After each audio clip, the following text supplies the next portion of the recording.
Recording live in the Lucky Number 7 Lounge, this is Dine, Drink Vegas, the podcast by and for everybody stuck at home, wishing they were in the land of neon lights and bad decisions. I'm your host, John, a.k.a. the baller on a budget, and you have stumbled across episode 90, where we're going to give you a little tasty booze and a lot of Vegas news, including big acquisitions. But before we can get into any of that, we've got to introduce the high roller, formerly of the High Plains, the leader in the luxury lounge, the king of comps, the Alabama slammer, the founder of Dine, Drink, Travel, and Dine, Drink Vegas himself, the man who's always waiting on that limo to take him to his next luxurious destination. I can only mean Bill. Bill, I would say it's good to see you, but your camera's broke. I mostly view that as a bonus for you, John. Well, you know, it does help with the show. We tend to walk all over each other if we can't see each other for pauses, but you would not be the prettiest face I've seen all day. You know, that is deeply hurtful because I am the prettiest face anyone's seen all day. Well, speaking of pretty things to see all day, let's jump right into the drink of the day. This is episode 90, so we're celebrating with pouring 90% spirits and enjoying them. Wait, 90% spirits? 90 proofers, my bad. 90 proofers. Because that's, I'm not ready for that kind of evening. Yeah, no, we're not doing Everclear. 90 proof, excuse me, Bill, I apologize. What 90 proofer did you pull out of the liquor cabinet tonight? So I did two. I've got Eagle Rare and I've got Buffalo Trace because I want to compare them side by side. Like I know that they're at different price points or at different like availability points. Also, my guess is that you pulled at least one of those two for yours, so I can compare. You and I can have, I'm guessing, tasting notes on the same thing, but then I can compare two different 90 proofers. What do you have, John? So I did go ahead and grab the Eagle Rare. I've got a lot in my cabinet right now, and there were two or three things that were 90 proof. I wasn't sure what you were going to do, but by golly, the Eagle Rare just looks so good. So, Bill, your particular Eagle Rare, is it one of those bottles from the time period when the age statement disappeared? Is it a 10-year-old or is it a 12-year-old? I would have to go out and look at it because that is in a different room. But I want to swear it had an age statement and the age statement was 10. I didn't even know there were 12-year-olds. You would know because the price tag, even as things become more available, is still steep. Yeah, fair. No, it was. I'm about 85% sure it's a 10-year-old. And you said you've got the 10-year-old, John? I do indeed. Yeah. So how long were they making one without the age statement? Just when there was so little on the market to get some out there. I want to say when you were still living in West Texas and we stood in line at Pinky's that one year, the bottles they were selling did not have an age statement, maybe 2 years. That seems like such a mistake, though, because you're diluting your product's brand by putting out essentially a blended bourbon that's going to have some 7, 8, 9-year-old in it. I am super surprised they made that choice instead of simply raising their prices. Well, they did both, actually. Same things happened with Weller Antique. They took the 7-year age statement off of Weller Antique. And I will say that with an age statement on bourbon, sometimes you have older spirit in there. It means that nothing in that bottle is less than the age number on that statement. But with Sazerac and Buffalo Trace products, which Eagle Rare and Weller are owned by Sazerac and produces the Buffalo Trace distillery in Frankfort, Kentucky, when they got to be so allocated and hard to get, they did water down age statements on a number of their products, which I'm not a big fan of. I still would argue that the last bottle of Weller Antique I got a hold of is not quite swinging to the same weight as, say, Old Fit 7-year or Maker's Mark Cask Strength 7-year. I think they did dilute their brand a little bit, but it didn't hurt sales because it was unobtainium and everybody was lining up and overpaying to get it. Well, that's fair. So this Eagle Rare has a distinct taste for me. Do you want me to say what that is, or should we start with your tasting notes, which are inevitably going to be more refined than mine? I'm kind of curious to hear what you have to say first. So to me, this Eagle Rare tastes very heavily of oak barrel. And here's what I mean. I just bought a couple of 2-liter aging barrels.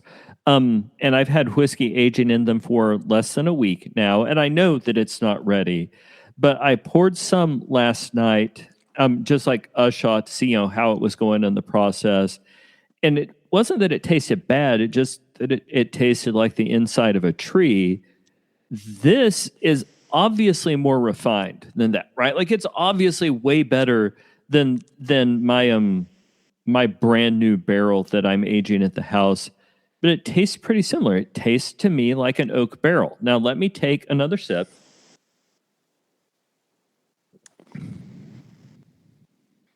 So, I mean, I'm normally a wheated bourbon guy, and I can definitely taste a few more spicy notes than I could if I was drinking, say, a Maker's Mark or, a Weller or something like that. But yeah, to me, the dominant taste that I'm getting is of the oak barrel because it tastes like a much more highly refined version of what I'm aging in my kitchen right now.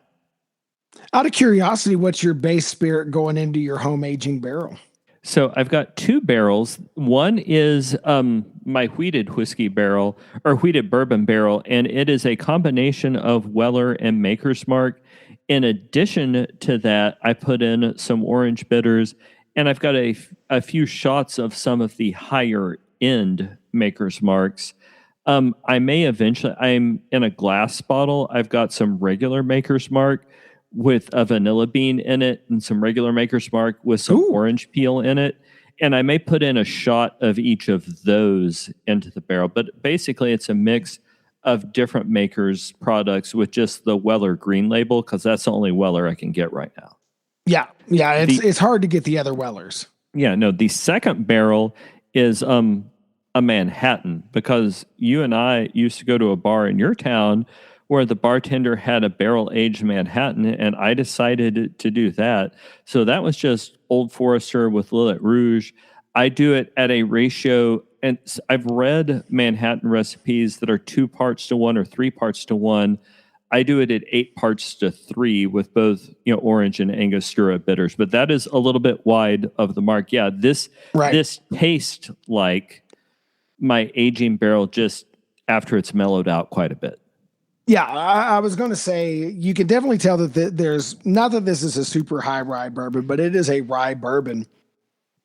On the nose, I get those cinnamon and baking spices along with a little bit of vanilla, a little bit of caramel and citrus. But on the sip, like you said, at 10 years, that barrel note is present. You get that artificial vanilla flavor. I mean, vanillin, which is the artificial vanilla compound, is often derived from oak. You get that woodiness. You get a little bit of smoke from the char. I will say, if you're not a big whiskey expert, listeners, there's a world of difference between a Scotch that's 10 years old and a bourbon. Scotch, number one, is aged in a colder climate, so there's less capillary action of the spirit moving in and out of the barrel. 2, they tend to use used barrels. But with bourbon, you're in a hotter climate. Central Kentucky does get hot in the summers. It is a deeply charred, first-use American oak barrel. So because of that, I think most Scotches under 10 really need more time in there. And I think Scotches hit their sweet spot at 18 to 25 years of age. But with bourbon, I really think at 10 to 12 years, you're maxing out all the time in the barrel I want. I don't care for most bourbons that go to that 17, 18, 20-year mark. Occasionally there'll be a winner, but for me, they just taste too much like wood resin. They taste too much like the barrel, and you lose the character of the spirit. Yeah. And I think you'd have a really good example, Bill. I'm curious if you've had that experience. Buffalo Trace doesn't carry an age statement, but the blend of whiskeys is roughly in the 6-year ballpark.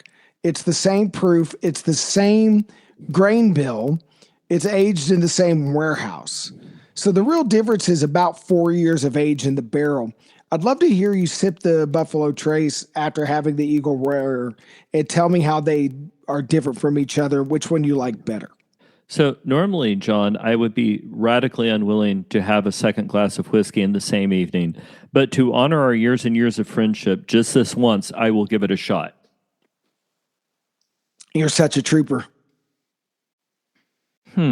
So the problem is that I heard you say that, so I was conscious of the fact that it was the same grain bill and that it's younger, and I'm trying to set that aside and just enjoy it for what it is. Give me another second.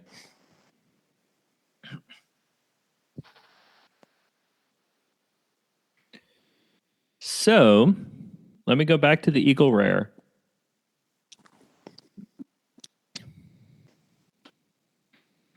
So I can taste a difference.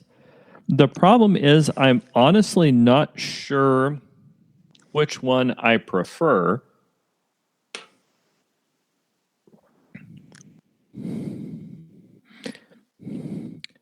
And my guess, and this it is an exceedingly close call. I think I prefer the Eagle Rare because I'm tasting something which is, again, to my unrefined palate, a very little bit sweeter than the Buffalo Trace. Yeah. And I enjoy that. Now, to be clear, listeners, when I talk about sweet, there is no sugar in this. It is straight whiskey with a single very small ice cube in it. One of the reasons I enjoy bourbon is because of the underlying sweetness in it relative to, say, a Scotch or some other whiskeys. But yeah, I think I prefer the Eagle Rare because I think I'm tasting something sweeter, but it is exceedingly close. And if I was mixing it with anything, I don't think it would matter.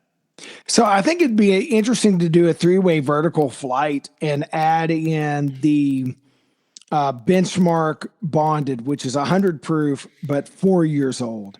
And to really do that vertical tasting and maybe water it down a little to get it to that 90 proof range. And then taste the same grain bill at 4 years, 6 years, and 10 years. And kind of see if it comes out there. I will say I do prefer Eagle Rare for sipping. I'm not going to, because of the cost, I'm not going to mix Eagle Rare. The Buffalo Trace is perfectly fine for that. I typically do Eagle Rare neat. I will occasionally do a rock.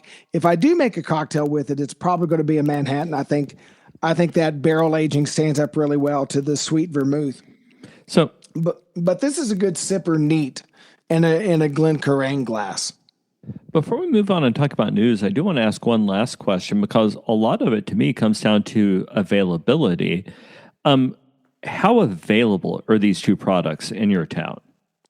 Increasingly more and more. You're starting to see Eagle Rare and Buffalo Trace. Let me put it this way. If I really need a bottle of one of these products, if I'm willing to drive around to 4 or 5 liquor stores, somebody will have it and probably at or within $10 of MSRP. So you can get your hands on this without paying a premium in my town right now. You might have to call around or drive around to find somebody that's got it in stock. I happen to know that one of the pinkies I frequent tends to restock on Fridays. And if I swing by after work, there will be multiple bottles there. Same with Weller Special Reserve. Weller Antique is still harder to get. The last time I picked up a bottle, I overpaid $15 over MSRP, which I hate doing, but I wanted the bottle. But it's getting a lot better. How about Alabama, Bill? So at the nice liquor store you went to, they will every once in a while have a bottle of Eagle Rare. The great thing about the ABC stores here in Alabama is it's always at MSRP, right? Like that's the only price they'll sell it at. They will probably have a limit if you can only buy one bottle. And you've got to show your Alabama driver's license to get it. Like that's why I've got an Alabama and not a Texas driver's license, right?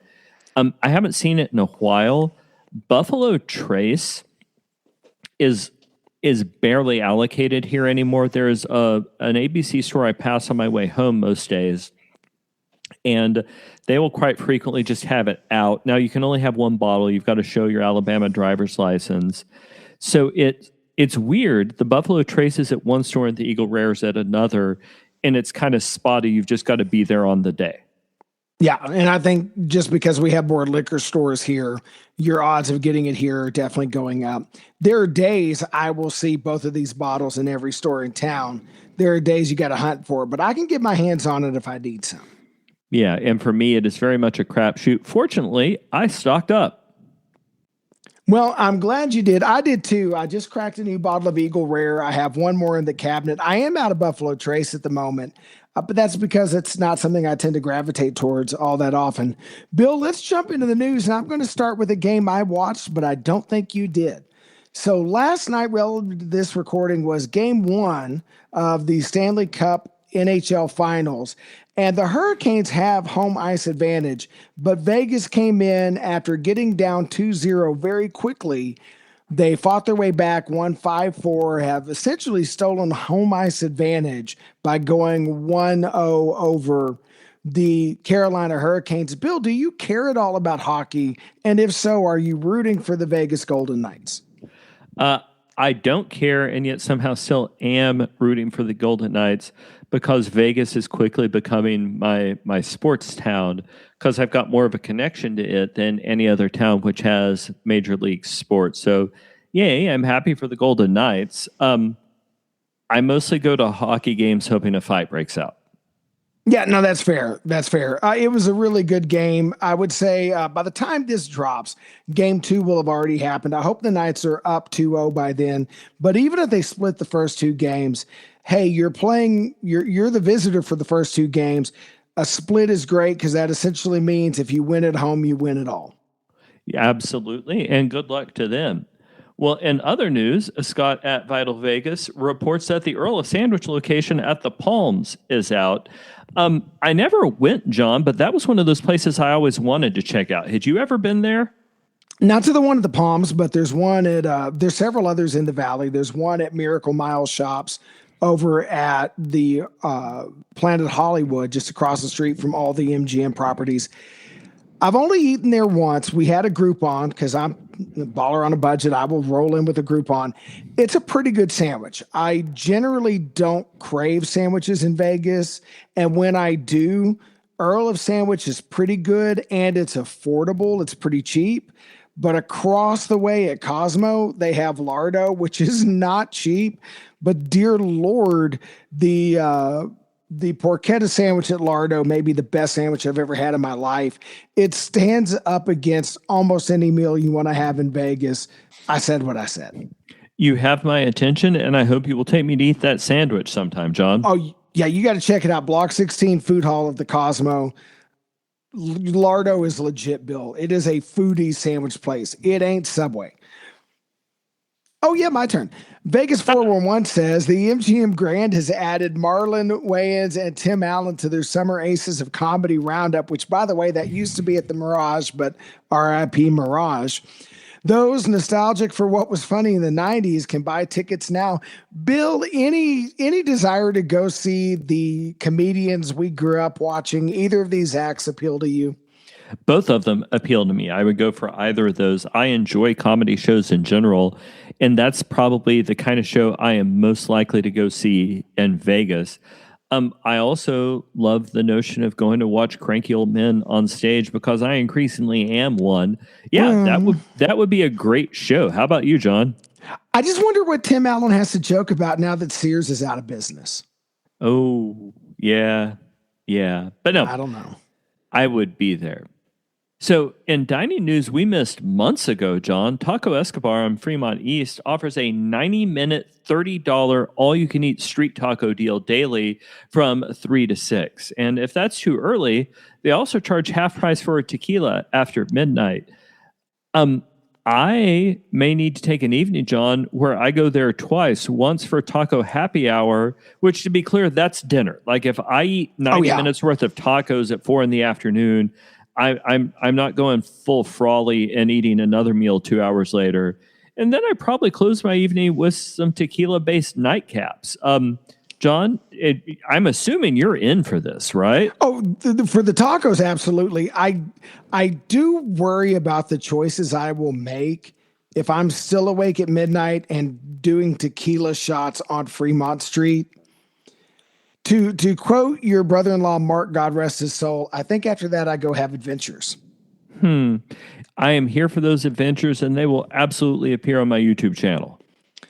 right. Well, all through the month of June, the Four Queens is celebrating their 60th anniversary on Fremont with some specials. By the way, the anniversary is today as we record, June 2nd. 60 years ago, the Four Queens opened their doors. Some of the things you can get: if you earn 60 points in slot play, you get a free 60th anniversary t-shirt. If you earn 600 points, you get $60 in free slot play. You can get that same offer next door at their sister property, the Binions. They've got some 60th anniversary jewelry collectibles that they're giving away.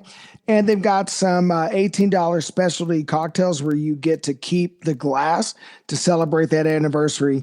Bill, how do you feel about gambling at the Four Queens? Normally not great, but the $18 specialty cocktail with the keep the glass, I could be into. Depending on how hard it is to earn 600 points, the $60 in free slot play is attractive.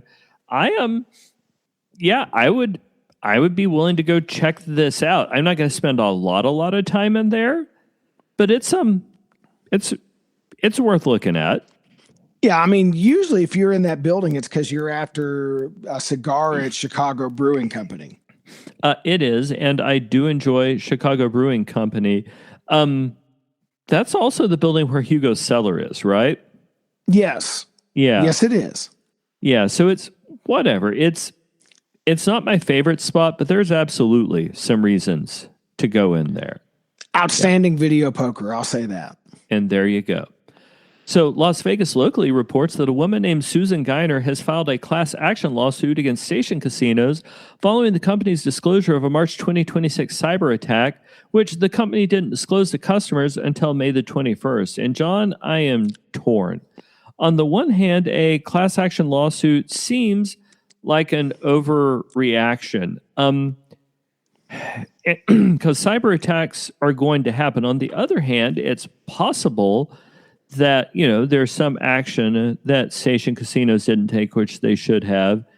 I think the part of this, which would at least cause me to hear the plaintiff out, is the fact that it appears that Station waited 2 months to disclose it to customers. But then on the other hand, I get so many notices that my data's been hacked. I don't know how much of a difference that delay makes. So what do you make of all this, John? Yeah, I don't know. I don't think she's going to get very far with this. I think the casino is not the one who acted maliciously. And I don't think it's reasonable. Look, privacy is a thing of the past. Your data is out there. Somebody knows what prescriptions you're taking. They know who your high school sweetheart was. I don't feel like this is a good suit. I mean, maybe there's something I don't know. Maybe Stations did something that would make me feel different. I'll wait and read the facts when they come out, but I'm pretty skeptical. So I share your skepticism. The reason that I think I'm 1 or 2 shades on a different side from you is the delay in disclosure. Because if there's a difference between my data being out there and my data being in the hands of somebody who specifically intends to misuse it. And I don't know that the Station Casinos would owe me a great deal in this circumstance. I feel like what they would owe me is some sort of reasonably timely notice. But then back on the other side, I don't know what that means. I don't know what constitutes reasonably timely, and I don't know what I'm supposed to do with the data. So I don't disagree with you. I guess I've got a shade of difference because I feel like they probably should have provided faster notice. I think if you can establish that Stations was trying to sweep it under the rug and not tell customers at all, or had in some other way was being dishonest or negligent, for all we know, and we don't know enough, we need more information. They may have needed that long to figure out how bad the hack was and exactly what data was and wasn't exposed, because you don't want to alarm somebody that come back later and go, never mind, not your stuff.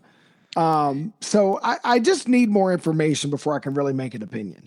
I think that is totally fair. Although it is the internet, I should have a knee-jerk reaction for everything. All right, Vegas Publicity says that long-running burlesque show Fantasy at Luxor will be offering some FIFA World Cup themed shows this summer. Bill, neither of us are the world's biggest soccer fan, but does fantasy getting in on the act make you more interested in the sport the rest of the world loves? No. Like, I'm going to put on just my full grumpy cat face here, and that seems dumb, and I'm not here for it. I assume, however, John, if you want to go, you can get our friend Mike to go with you. Mike probably already has tickets. Mike almost certainly already does. That seems, I don't know, man. That seems like a pretty niche market, is what that seems like to me. I mean, I think it's the tourist market, and we'll see. I mean, it's everybody in the world but us. So, and there you go. Well, John, my favorite segment on this show is our Vegas WTF segment, where we talk about just the weird and wild news, which quite frequently can only have happened in Las Vegas. And in today's Vegas WTF segment, NBC News reports that a 17-year-old girl who was apparently stalking barrel racer Ariel Phillips online and who talked to Phillips in the stables at the arenas at South Point Casino was arrested for stabbing Phillips' horse Detail and two other competition horses late last Friday. Phillips added, "The girl had the nerve to call my boyfriend's daughter while I literally just got back into the room after leaving Detail, stating she found Detail with her stall door open. Impossible. I latch and triple wrap the latch before I leave her stall." The teen, who's unnamed as she is a minor, is charged with 12 counts of I just saw my typo. Yeah, it's fine. Of injuring horses and 3 counts of felony malicious destruction of private property. Clark County District Attorney Steve Wilson said these allegations involve deliberate acts of extreme cruelty against defenseless animals and have had a significant impact on the victims, the owners, and the broader equestrian community. Wilson plans to charge the alleged horse abuser as an adult.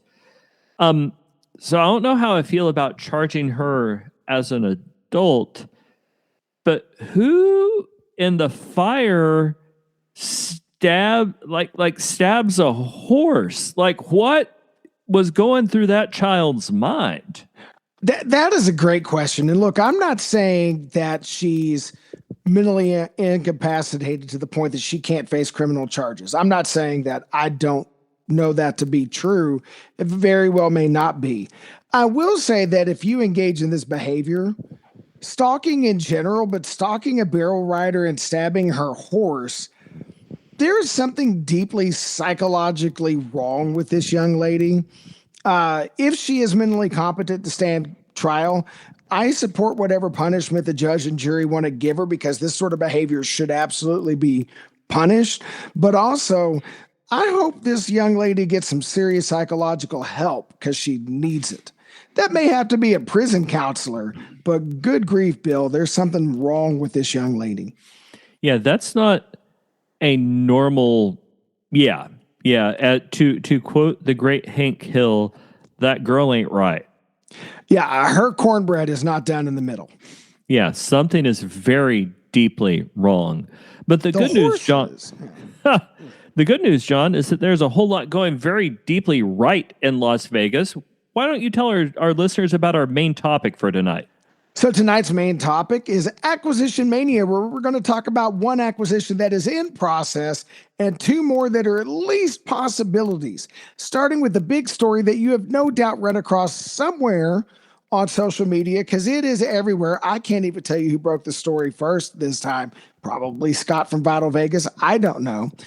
Tillman Fertitta has entered into a definitive agreement to acquire Caesars Entertainment Incorporated in a deal valued at approximately $17.6 billion.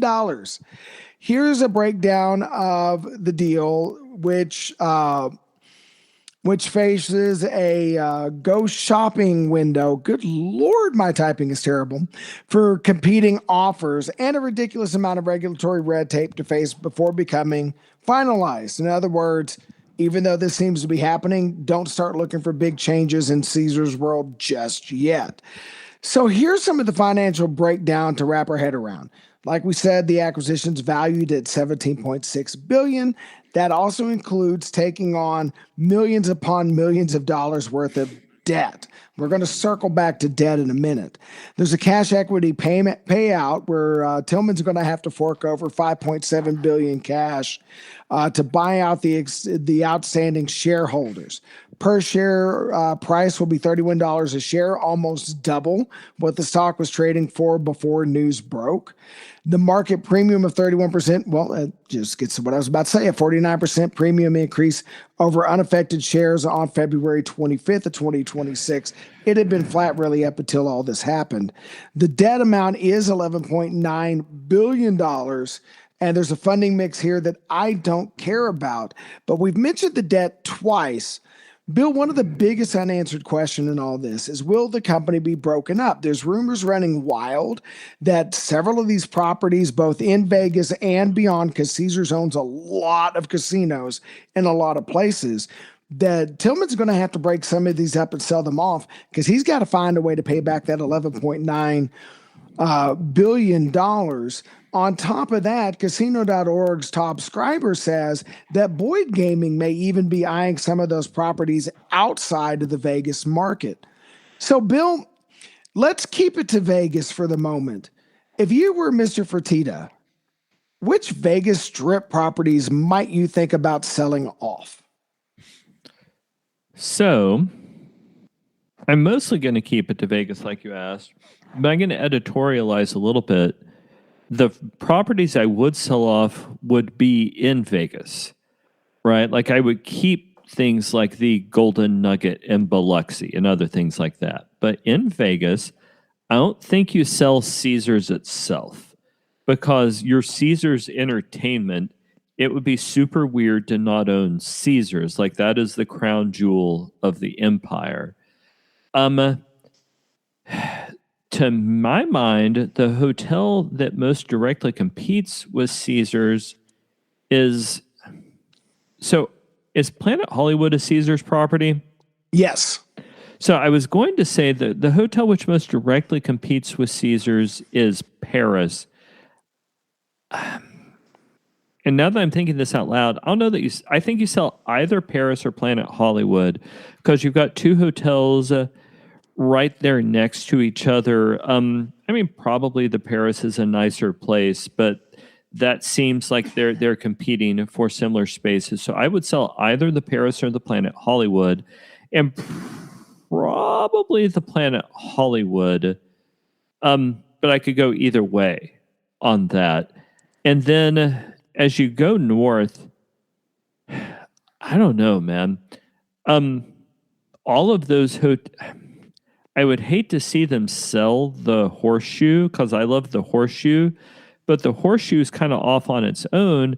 And I wouldn't want to sell one of the hotels, which is, even though it's nearby, which is immediately on I'm blanking out, John. What do you call that outdoor strip mall?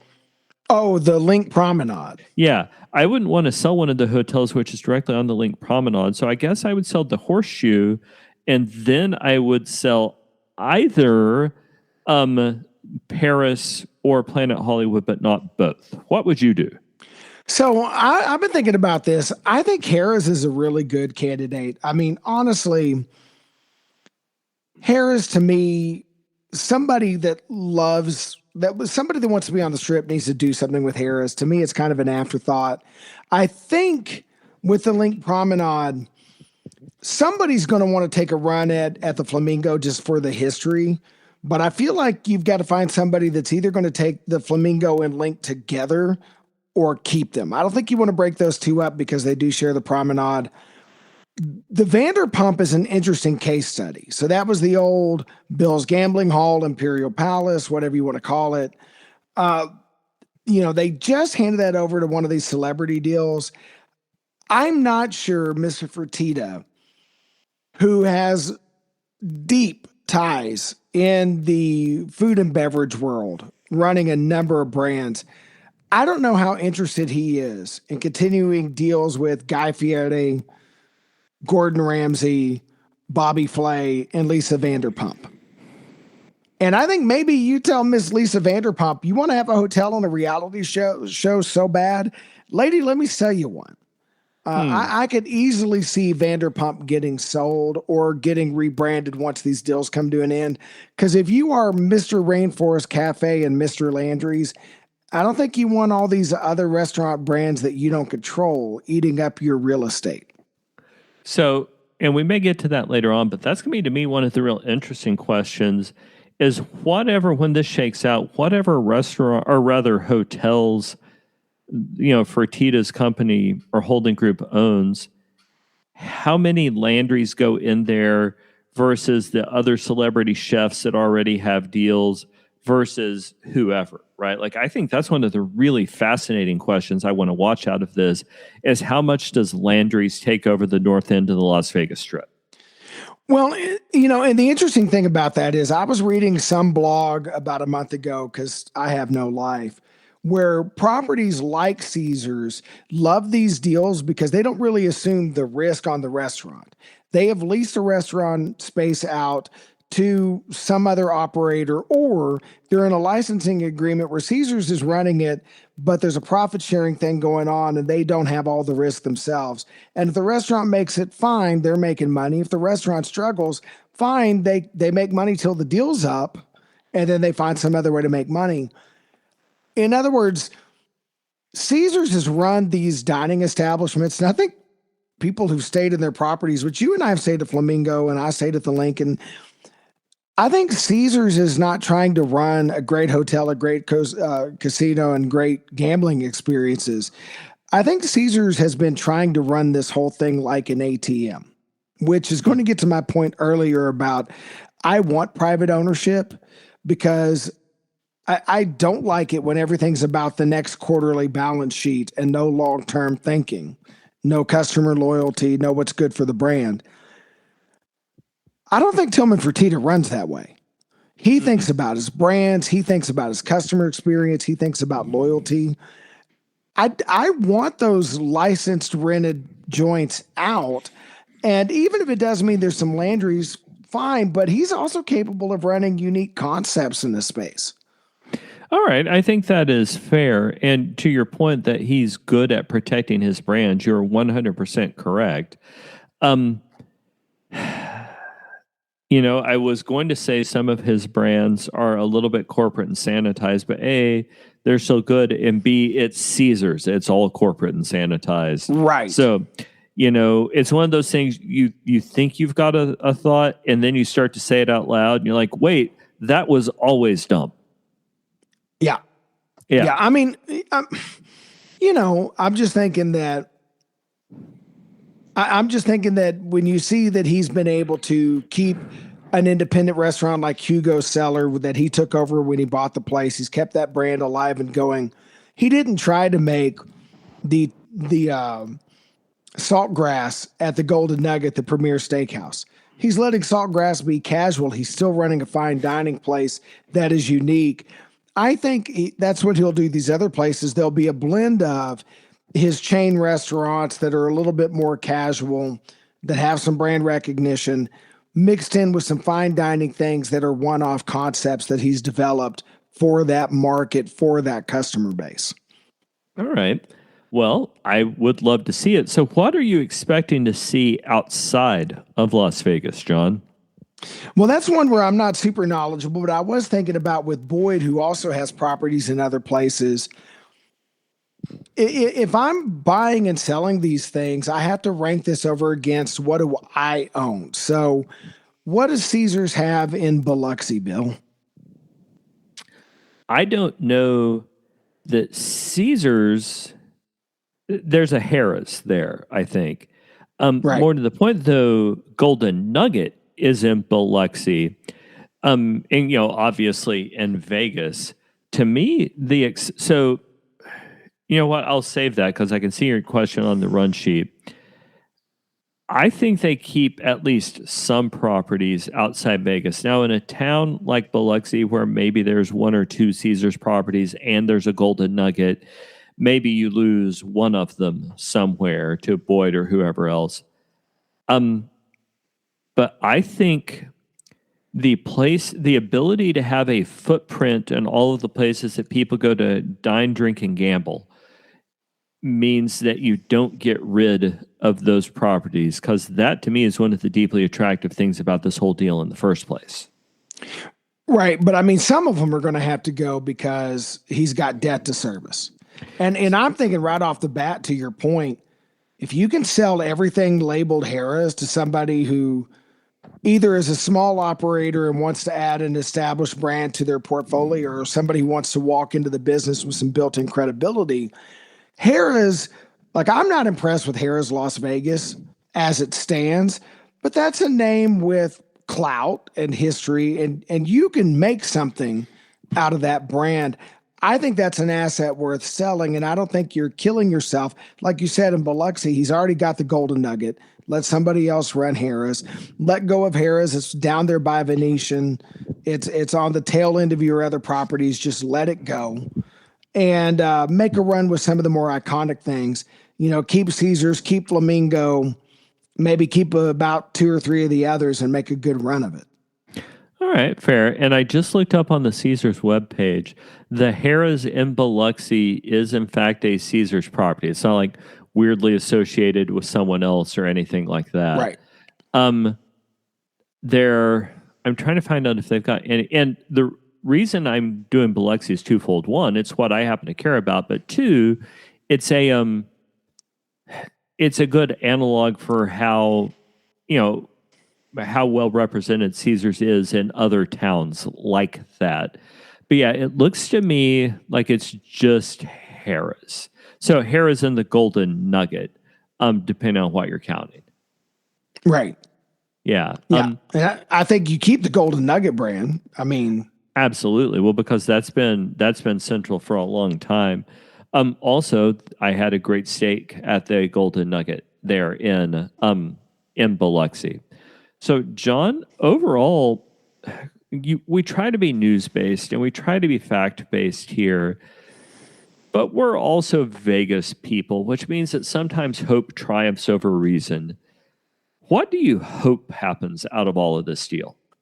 So one of the things I hope for, which I'm going to put a bit of an asterisk by, because if you look at downtown where Tillman Fertitta already operates, this isn't necessarily the case of how he operates downtown.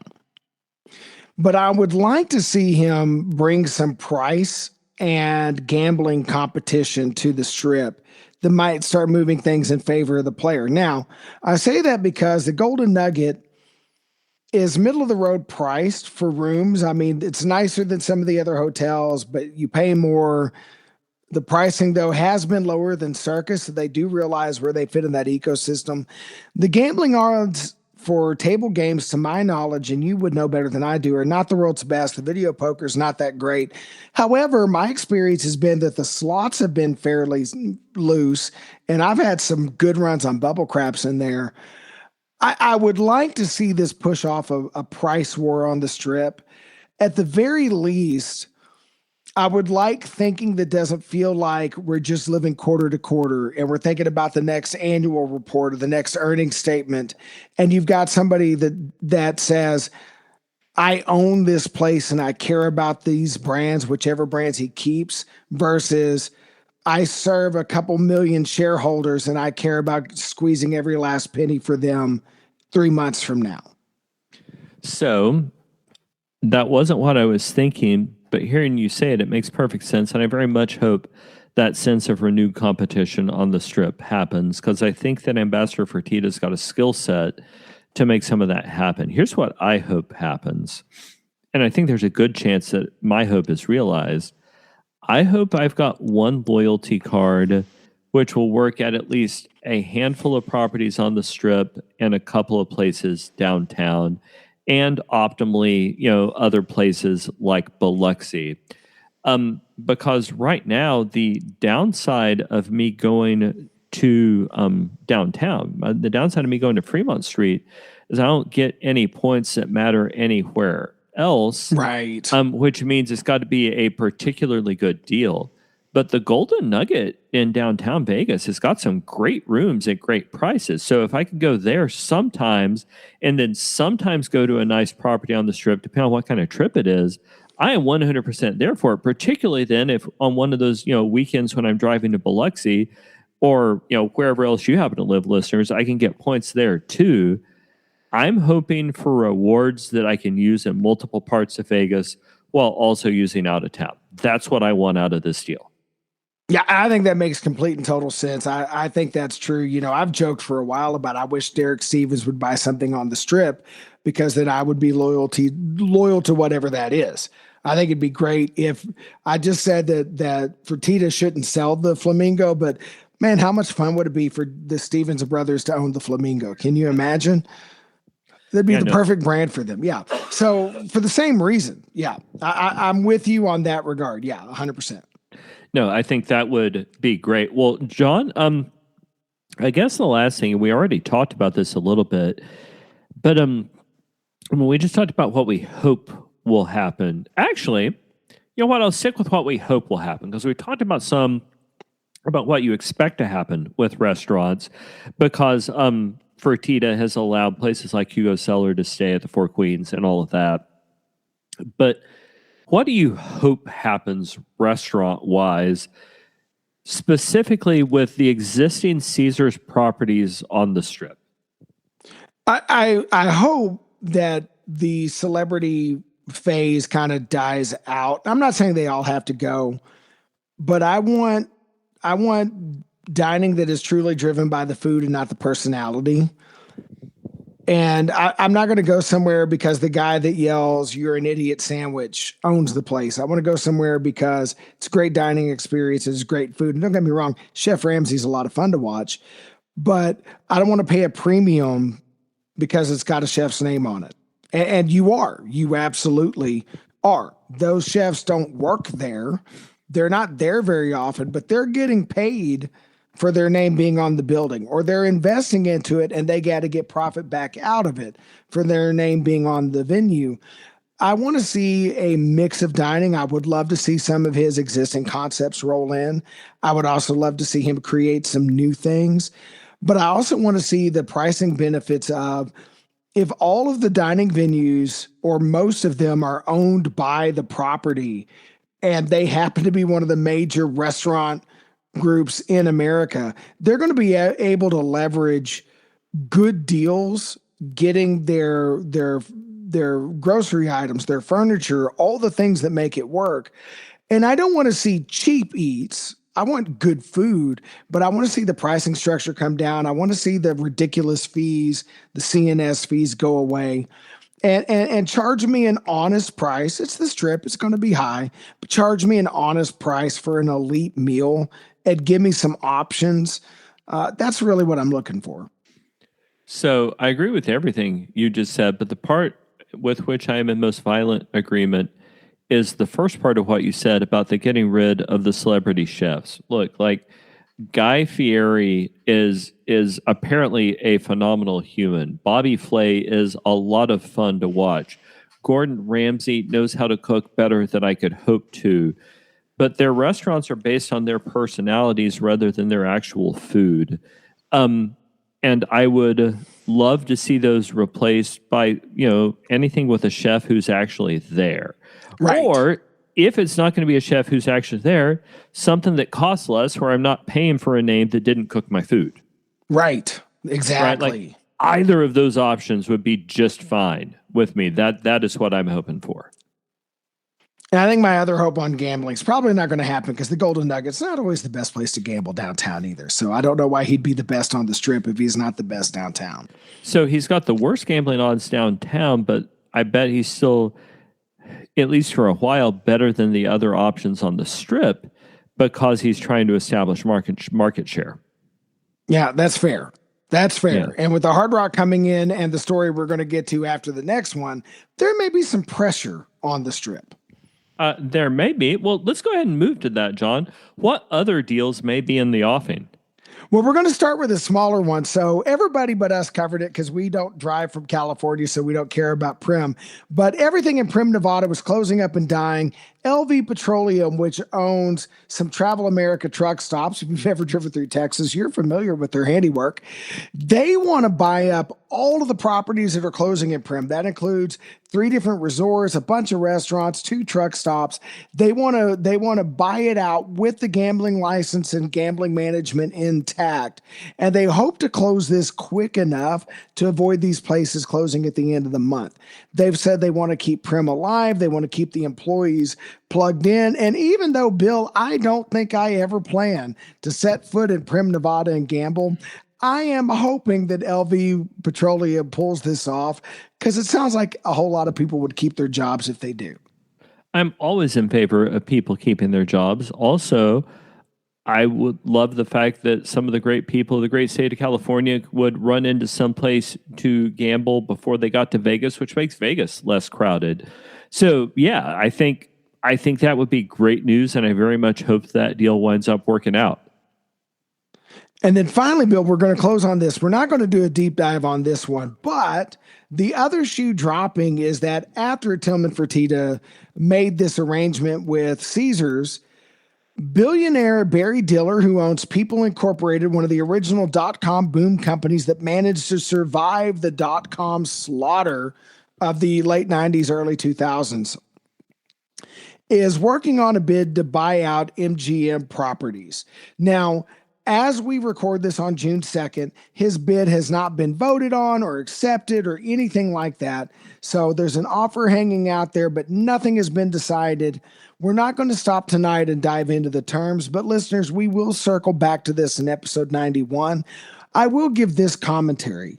Everything we said about what we hope changes for the good in Vegas because Caesars goes to private ownership, I think becomes more likely to come to pass if you have 2 competing billionaires on either end of the strip who've got to go toe-to-toe with each other to win over customers. So I'm rooting for this to go through, but I'll have more to say next week. Bill, you want to get an early thought in on this one? I don't know if I've ever mentioned this before, John, but I have some mild and restrained disagreements with the way that MGM handles their customer service catastrophes. And literally anything would be better. My goodness, I would rather deal with American Airlines customer service than those people. You know what? Sell it to literally anyone else. Hell, sell it to you, John. That'd be fine. I had a feeling your response would be that way. Listeners, by the way, we no longer title episodes. We just go with the episode number. But we did have 3 episodes last year titled Customer Service, Parts 1, 2, and 3. The catalog Bill's ordeal, trying to get the deal he was promised at the W Hotel. And spoiler alert, he didn't get the deal he was initially promised. It got sort of close after hours and hours and days and weeks. But Bill got hosed. So, Bill, we don't want to end it on that bad note. Why don't you tell the listeners where they can find more Dine Drink Vegas and Dine Drink Travel content? Folks, you can find us on YouTube at Dine Drink Travel, where we post videos about luxury hotels, about airline lounges, about air travel, about my trips to Ireland, and other exciting travel topics. You can also find me on essentially every social media platform at Dine Drink Travel, and the most important of those is probably X, because that's where you can find John. I'm at Dine Drink John, and I'm happy to talk to you about adult beverages, about coffee, about fine dining, about barbecue cooking in your backyard. And normally I want to talk about my Dallas Cowboys, but for the next couple of weeks, I'm going to be pretending that I know anything about hockey. Spoiler, I don't. So come find me over there and watch me make a fool of myself.